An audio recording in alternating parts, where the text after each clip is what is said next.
Good morning. Please be seated and welcome to Mayflower Congregational United Church of Christ, where we believe that no matter who you are or where you are on life's journey, you are welcome here. And in the spirit of Christmas and the New Year, no announcements.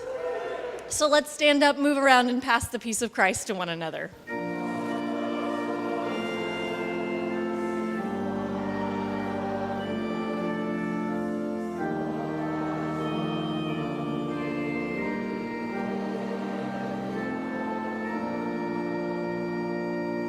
Our scripture lesson this morning comes from 2 Corinthians chapter 4, verses 16 through chapter 5, verse 1. So we do not lose heart, even though our outer nature is wasting away, our inner nature is being renewed day by day. For this slight momentary affliction is preparing us for an eternal weight of glory beyond all measure, because we look not at what can be seen, but at what cannot be seen.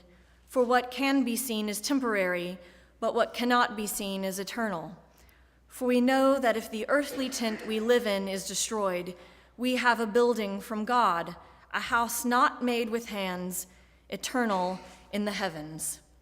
Here ends the reading of words inspired by God. May God grant to us wisdom and courage for interpretation. So these kids are actually taking notes on the service today, and I'm really very nervous about that. Afraid they're going to give me like a B- or something. If I'm ever asked to teach one of those old man retired minister classes, you know, the ones where because there's no one else to do it for free, an aging clergyman who's bored and misses a captive audience gets asked by the local seminary to offer toothless reminiscence on what I learned over a lifetime of serving the Lord. Now, I can't see myself ever doing this, but if I did, I know the first thing I would say. Let's get one thing straight, young whippersnappers. Sermons are important, very important, but not as important as eulogies. If you don't get the eulogy right, or figure out how to do a blessing like Lori Walke, you will flunk clergy camp for life. You will be sent into exile in the Panhandle. And every time you rise to speak, the expectations of your listeners will be as low as your rhetoric is bland. Now, if they roll their eyes at me, I will just double down.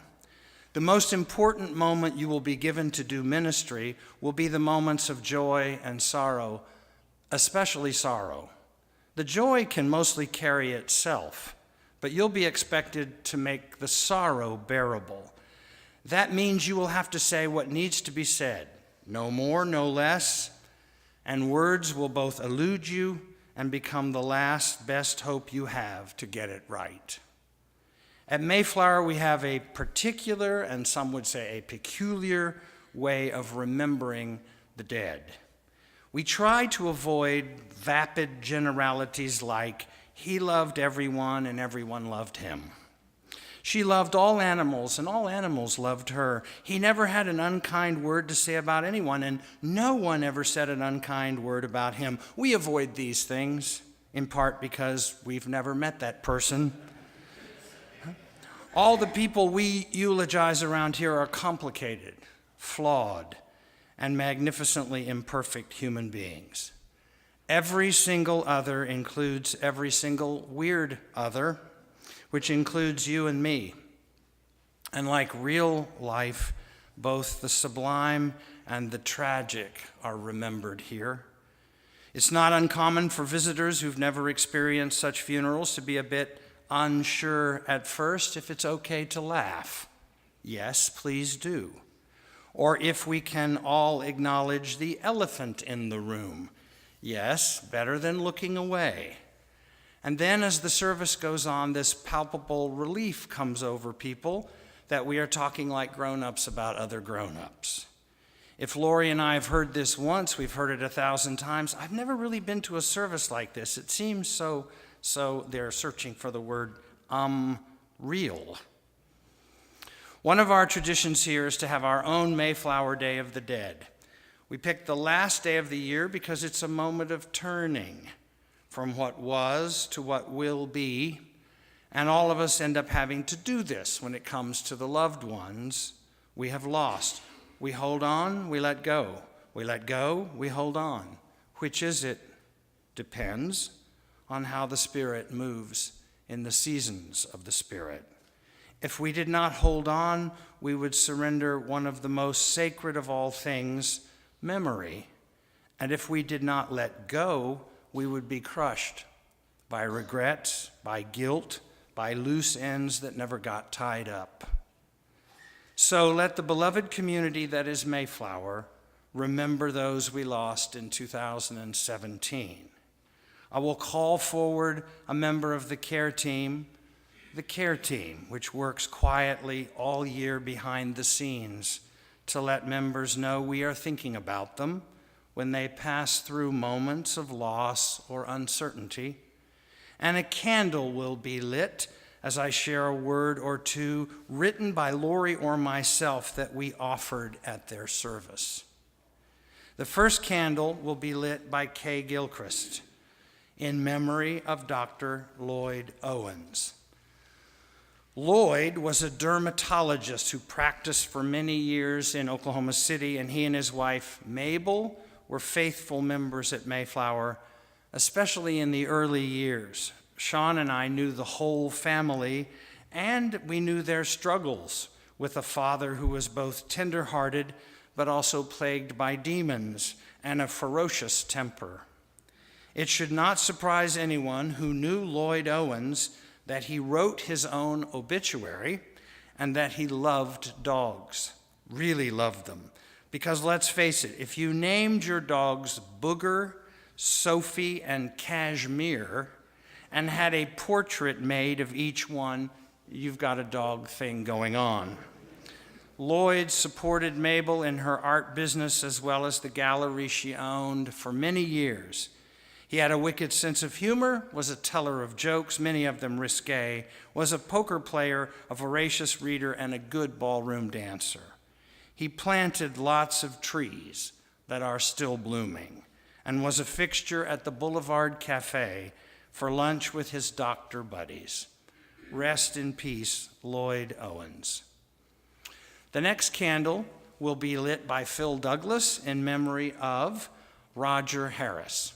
Born in Duncan, Oklahoma in 1945, long before the word nerd came into common usage as a compliment, Roger was on his way to becoming one. Smart, quirky, dry sense of humor. Roger was always curious, creative, and always slightly inaccessible. He was Chris Moore's uncle, his mother's brother, and had a master's degree in Southwest Studies. Who knew there was such a thing? With a focus on Oklahoma history and frontier humor. Thank you, Will Rogers. Lori blessed him for saving the music at Vacation Bible School, where the kids called him the Music Man.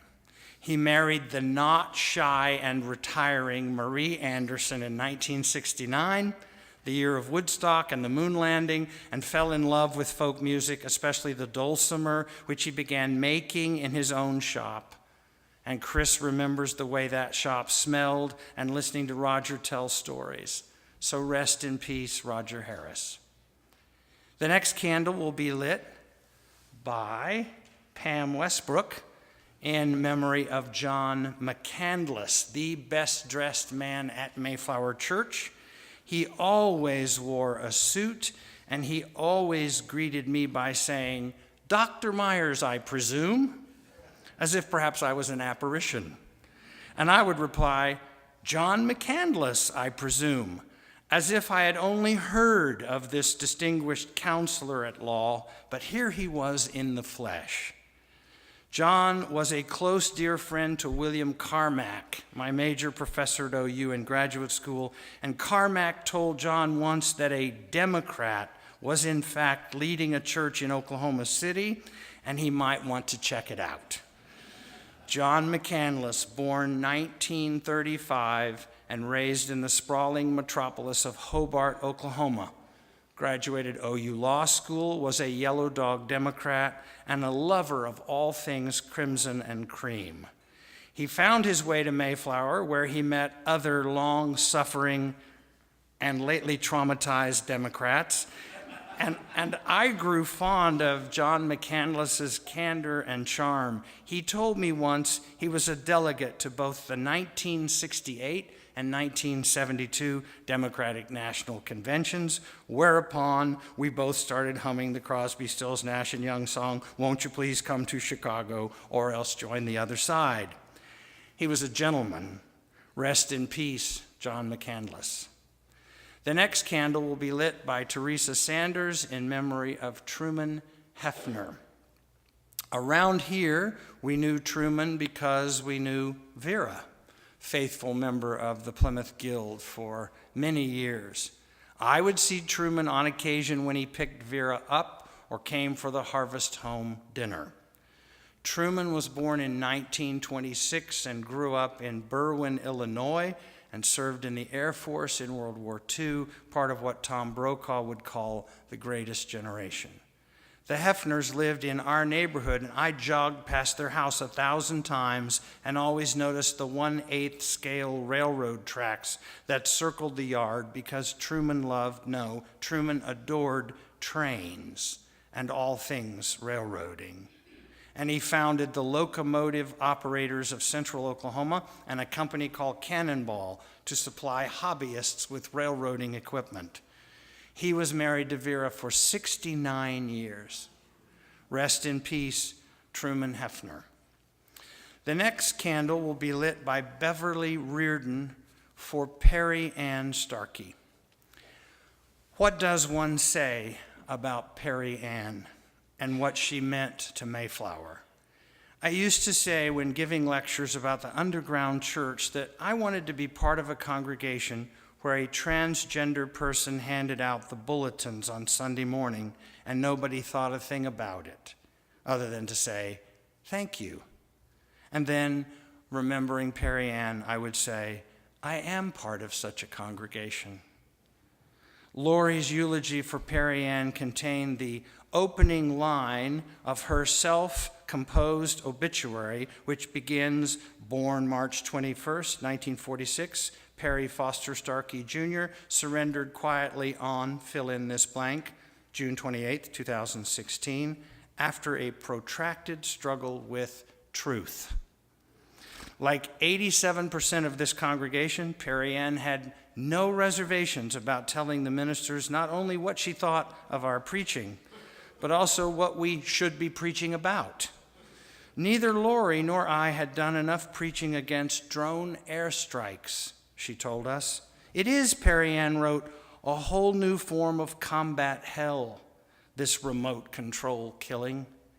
As a Vietnam veteran, she knew a thing or two about hell and thought we should remind people what war really is on every Memorial Day and every 4th of July. And we would say, and that is why there are no employed ministers left. And who can ever forget the day she gave a prayers of the people and stated the case for full inclusion in the church in a way none of us will ever forget, including the line, "Love every single other, then love me." We do. Rest in peace, Perry Ann Starkey. The next candle will be lit by Betsy Wood in memory of Willie Ream. Well, her real name was Willowdean Burris Ream, but around here she was just Willie. And wherever she is right now, she is wearing jeans, and she's waiting on the arrival of Glenda Stansberry so they can resume their fight over whether to leave tags on 363 items or take them off. Place your bets. Born in Pawnee, Oklahoma, just as the nation entered the Great Depression, Willie grew up poor and saw the pain and indignity that comes with poverty. No wonder she loved 363. Shy and retiring, she was not. Indecisive, she was not. Warm and fuzzy, she was not. She was Willie. Born to teach and travel and talk honestly with kids at Cassidy about sex education, and her lifelong mantra was, get your brain crowded. Bless you, Willie, Lori wrote, for being the first woman in SMU history to earn a master's degree in theology. They agreed to let you pursue a theological education in exchange for your promise that you would not pursue ordination after graduation. We don't blame them, do we? This situation is much like that described in the book, If You Give a Mouse a Cookie. If you give a woman a theological education, well, the next thing you know, she'll be behind the pulpit and administering the sacraments. Willie was ahead of her time, but then we are still behind it. Bless you, Willie, for being Willie. Rest in peace, Willie Ream.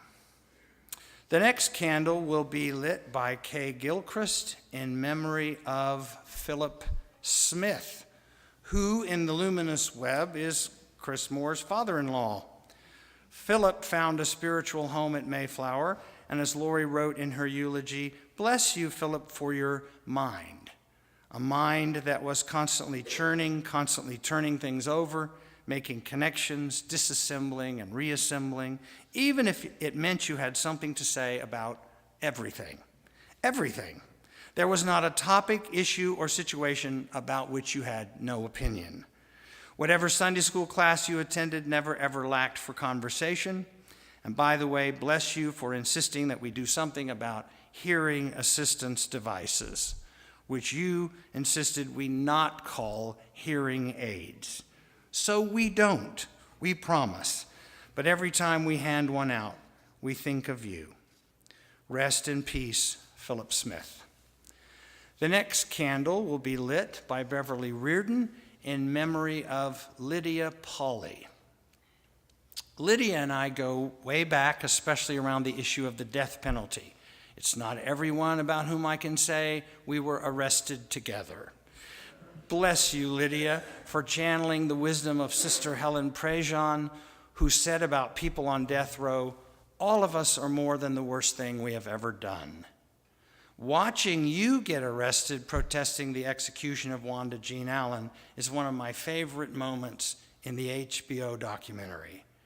When you turned to let them put those handcuffs on you, it was an eloquent statement, and you didn't say a word. And every time I watch it with friends, I point to you on the screen and say, that's Lydia. She's a member of our church. Bless you, Lydia, for being an environmentalist before it was cool, for loving the piano and your place at Lake Tenkiller, and sending Christmas cards to death row inmates. You took the biblical command to visit those in prison seriously, and then reported to me about the prisoners you met, about their lives, about their hopes and dreams. When I say that without women there would be no church, I have women like you in mind. Rest in peace, Lydia Pauley. The next candle will be lit by Lori in memory of Jeff Graves. When we lost Jeff too early, Bruce just decided we will throw a church concert in his honor. We had the back row singers, the choir, we had our favorite congregational hymns. Oh my, the sound of this tribute is still ringing in our ears. It was amazing, just like Jeff. In her blessing, Lori wrote, bless you, Jeff, for the rink. It is more than a store, more than a business. It's a treasure shop, a place to find what we've always been looking for, that until now elusive masterpiece, a place to find the piece to complete the collection. It's even more than that, of course. You wanted to create a home, somewhere for people to connect and have community. So the rink became a home for everyone. Strays and stranglers, the buttoned up and the put together, the misfits and the misunderstood. They're all here, Jeff. The dealers, buyers, customers, collectors, browsers, and the ones who just showed up for the wine and cheese. It's like you created a church. They're here because you bound us together. Bless you for making space for all kinds, Jeff. And then, of course, truth be known, Jeff Graves was the kind of church member every pastor loves, who takes on a job and then no one ever worries about it again. It will be done meticulously, right down to the world's largest floral display. Around here, we love every single other, but let's face it, as a servant to Christian Ed, Mobile Meals, the Fletcher Vine Spaghetti Lunch, or choir member, Jeff was not every single other. He set the standard. We will miss you, Jeff. Rest in peace. The next candle will be lit by Yale Scurlock in memory of Wally Hooks. Born Wallace Brian Hooks in Borger, Texas, Wally found his way to this church after the once stockbroker and financial advisor read too many books and became a Bernie Sanders socialist who loved the Webb's Sunday school class, his 4th of July parties at Lake Hiawassee, Tai Chi, and his beloved wife Janet, whose recent death he never recovered from. Some of you may remember one day in church not long ago during Joys and Concerns when Wally announced his joy at being sober for 38 years and why he was glad to be at Mayflower and not in some bar somewhere. He was very candid, Wally was, about the people he had hurt, and he lived his last years trying to make amends and to enjoy the freedom of thought this church afforded him. In the luminous web, Wally Hooks was something else to me. His granddaughter, Melissa, is married to my son, Blue, and so we are grandfather and great-grandfather to Iris. And nothing tickled Wally Hooks like asking me every Sunday morning how Iris was. Close to perfect, I would say. Close, he would say, implying she was perfect as far as he was concerned. Wally, there's a new granddaughter to celebrate. Wish you were around to see her. Rest in peace, Wally Hooks. The last candle will be lit by Lori to represent all the friends of the congregation that we haven't mentioned that you lost this year. Mothers and fathers, grandparents, aunts, uncles, nieces, nephews, siblings, cousins, even children who left this world too soon. If you lost a loved one this year, we light this candle for you. And now we will invite any of you who wish to do so to come forward and to light a candle for someone you want to remember.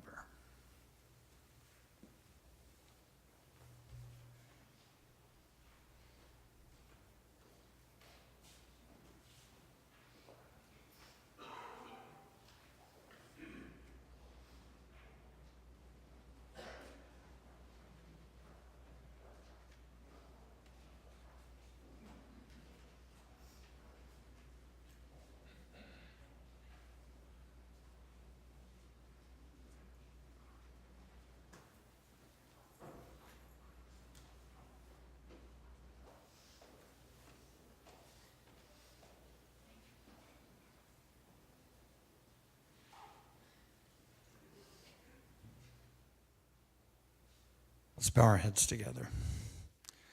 Holy One, be present to us in our grief and walk with us as we remember. Life really is brief, precious, and we need to love each other while we can. Send us from this place stronger, wiser, and more in love with things that matter, for having remembered those who matter to us. Amen.